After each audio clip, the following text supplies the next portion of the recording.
All right, thank you. Happening right now, the plan to build a water park next to Zoo Miami is getting a lot of pushback from different environmental groups, including wildlife advocate Ron Magill.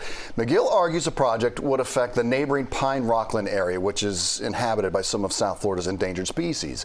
Miami Wild says the park would bring jobs and business to the county, a boom for the economy.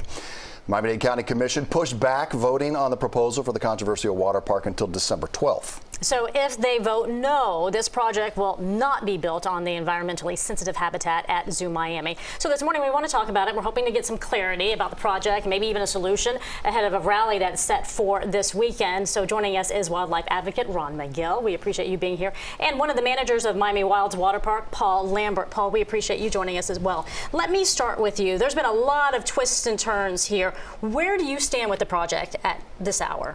So our expectation is we're still building the project. The project is just to go back. It's a water park project that includes a hotel component as well as retail.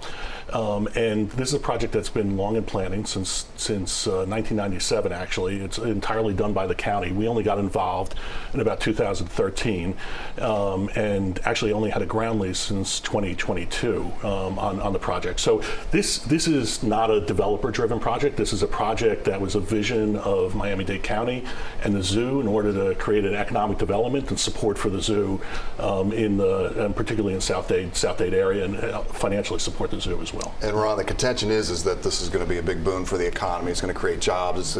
It's going to be a huge development for all of Miami-Dade County. But your contention is you've got some, this is inhabited, the Rockland area is inhabited by some endangered species.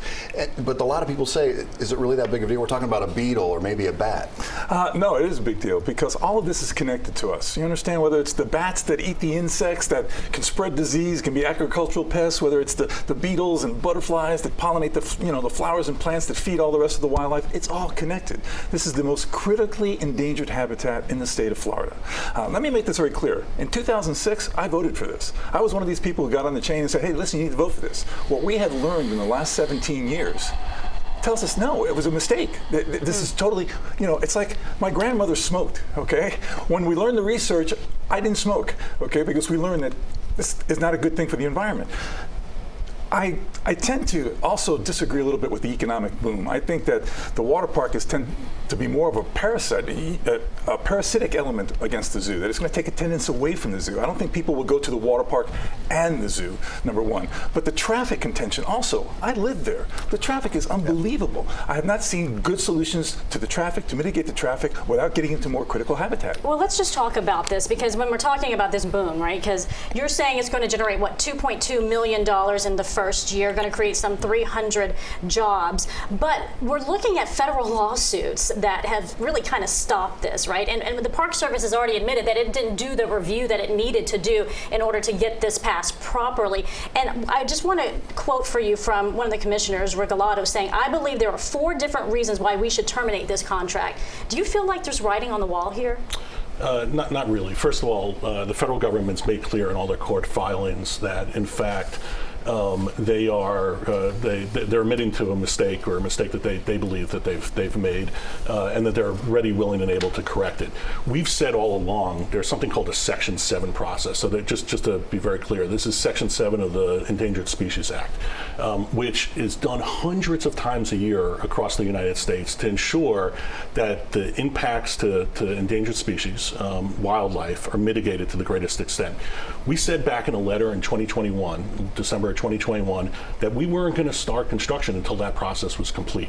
So we've already committed entirely to hold off on doing any construction, any development, until that Section 7 process was complete. And again, it's a process specifically to try to answer these questions about wildlife. I should point out one thing that Ron didn't say just now.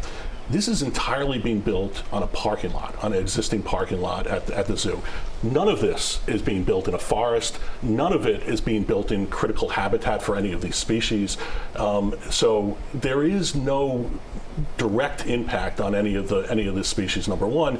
And secondarily, even in terms of secondary impacts, the only species that people are really questioning at this point, because there's been all sorts of studies that have already been done, is this Florida bonneted bat that does fly over the parking lot. But it flies over the parking lot in very, very modest numbers.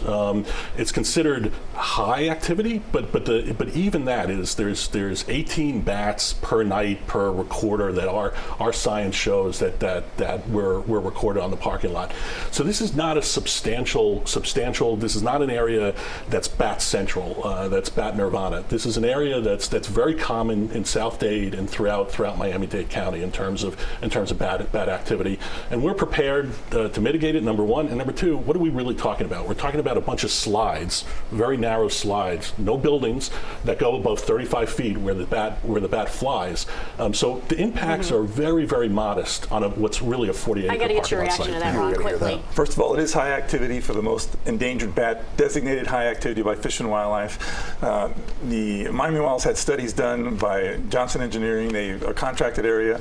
Our scientists, our conservation researchers had much higher activity. As a matter of fact, we wanted to hear all the recordings that were done. There were over 300,000 recordings that were done that were thrown out by the Johnson Engineering study as noise. But that's because they had a computer program that set a high altitude. Fish and Wildlife says all these calls should be independently examined by people, which is what our researchers did. The activity is much higher there. Also, it's not just a parking lot. I like to say to you, okay, yeah, they're not building in the forest, but if I live in a house and you protect my house, it's fine. But if you don't protect my ability to go to the grocery store to get my food, because it's a major foraging area for these bats, I have two choices: to either move or to die. They have nowhere to move to because there's less than 3% of that habitat left in Florida. It's the largest pine rockland outside of Everglades National Park. So, you're removing, it's a parking lot by daytime. At nighttime, it's their grocery store. It's their corridor to get to different endangered areas. This really begs the question. Instead of quibbling over this one piece of land, Miami-Dade it's a big area. South Florida is a big area. Why not develop somewhere else? Yeah. So a couple of things. First of all, let me just address one issue.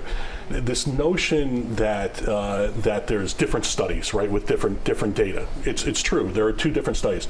We've been calling for a peer review for over a year now of the data to ensure that there's a third party that's looking at the information and doing a peer review, because there is this difference, massive difference in terms of the number of bats. So we're prepared, willing, and able to provide our data. We've never seen the data from the other group. The folks that Ron are referring to have never provided their data. They've been asked for it. So we really question it, and we hope that through this Section 7 process that's going to be addressed. But as it relates to other properties, the reality is the county has planned for this for 27 years on this site. It was chosen for a particular reason. Despite what Ron says, all the experts that the county has hired say it is net beneficial to the zoo to have the water park there. Having multiple gates, look at Orlando, where you have multiple gates together, actually add more business to everyone. It's net beneficial to everybody. And the reality is, the expectation now is that the zoo and everyone else will benefit from this. And moving it to another site, there really aren't that many sites that are actually available in South Florida. In all of South Florida, because we're talking 3 counties. There are not many sites available in South Florida. If you recall, there was a site in Fort Lauderdale that's now the Beckham Stadium.